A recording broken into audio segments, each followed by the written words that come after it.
Maintenant, nous allons passer à l'analyse technique en trading. Donc, fini la théorie. Maintenant, c'est la réalité des choses. Et déjà, si vous arrivez jusqu'à cette vidéo, c'est que vous voulez vraiment apprendre le métier. Et donc, je vous dis que cette patience que vous avez n'est pas donnée à tout le monde. Maintenant, vous allez voir ce qu'est être un trader. Donc, être un trader, c'est comprendre ces graphiques-là et savoir les analyser. Donc, ces bougies que vous voyez là, ils s'appellent les bougies japonaises. Donc, vous voyez clairement qu'elles ont différentes formes et couleurs, et c'est ce que vous serez en mesure de savoir interpréter vers la fin de cette formation, Inch'Allah. Donc, ce qu'il faut savoir, c'est que chaque bougie représente le mouvement ou bien la variation du prix de n'importe quel actif dans un laps temporel donné. Par exemple, si on choisit un Daily Time Frame, c'est que chaque bougie va représenter le mouvement des prix en une journée.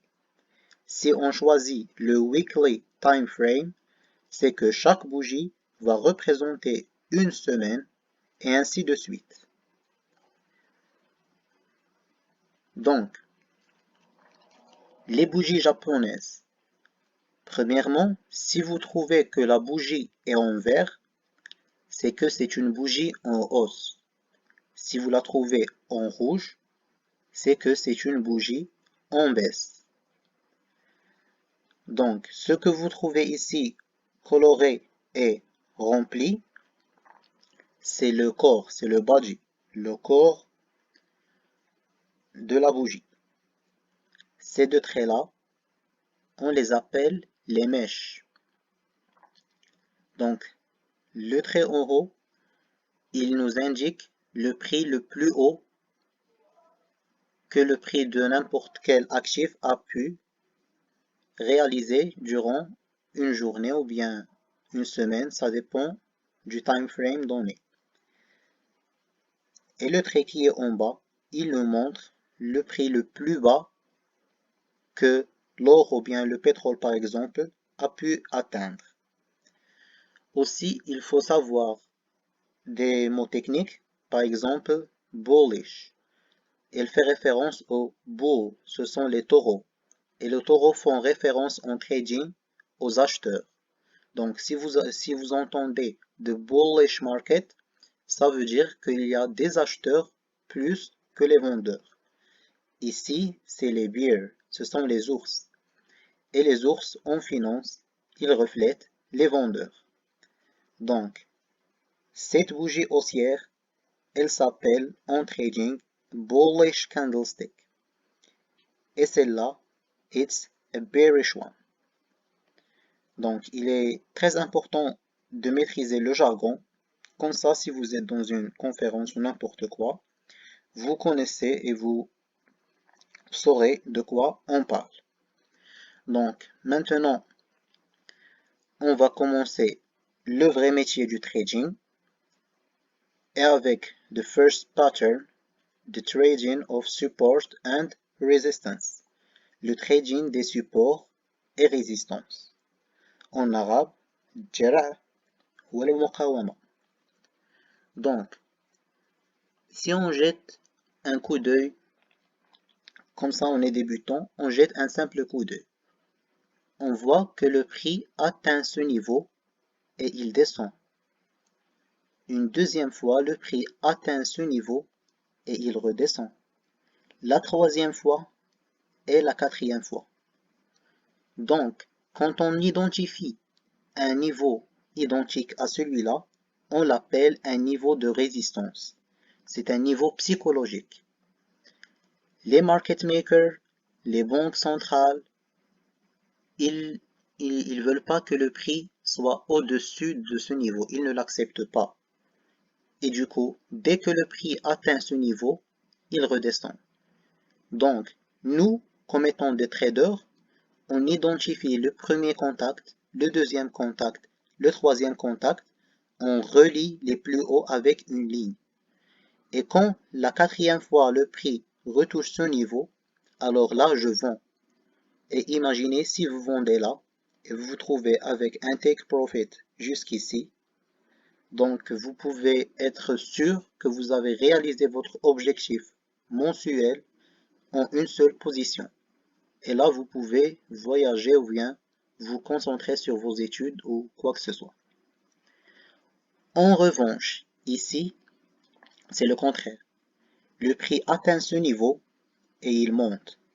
Le deuxième contact, il monte. Le troisième contact, il monte. Et le quatrième contact, il monte. Donc, quand on identifie cette structure-là, ce niveau s'appelle un niveau psychologique de support. Donc, quelle est la différence? La différence entre une résistance et un support, c'est que la résistance, it push the price to the downside, elle pousse le prix vers le bas, et le support, il hold it. Il faut savoir ces termes en anglais aussi. It holds. Il pousse le prix vers le haut. Et j'aimerais vous parler de cette bougie-là et cette bougie-là parce qu'elle est différente, elle est très significative et elle va vous aider dans votre trading dans le futur. C'est que quand la mèche elle est plus grande que le corps, la mèche elle est plus longue et plus grande que le corps. Je vais vous l'expliquer.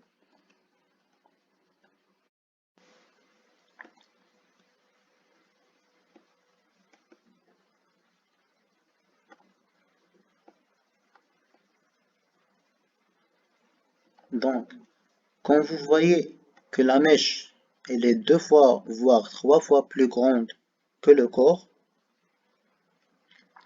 et que la mèche est en haut, c'est que les vendeurs sont plus forts que les acheteurs. Ici, c'est le contraire. Si vous voyez que la mèche en bas elle est 2 fois voire 3 fois plus grande que le corps, c'est que les acheteurs sont plus présents dans le marché que les vendeurs. Donc, ce cas-là s'appelle the bearish pressure. Quand vous vous souvenez que quand je vous ai dit que bears, il reflète les vendeurs. Et ici, it's the bullish pressure. The bulls.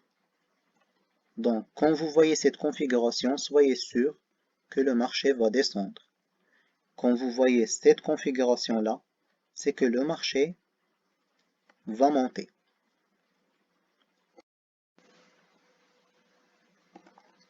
Donc, pour récapituler,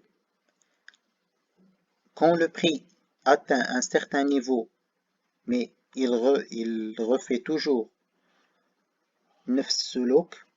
le même comportement, c'est un niveau psychologique de résistance. Et quand c'est l'inverse, the price keep pushing higher, when it gets to this level, it's called a support level, un niveau de support. D'accord.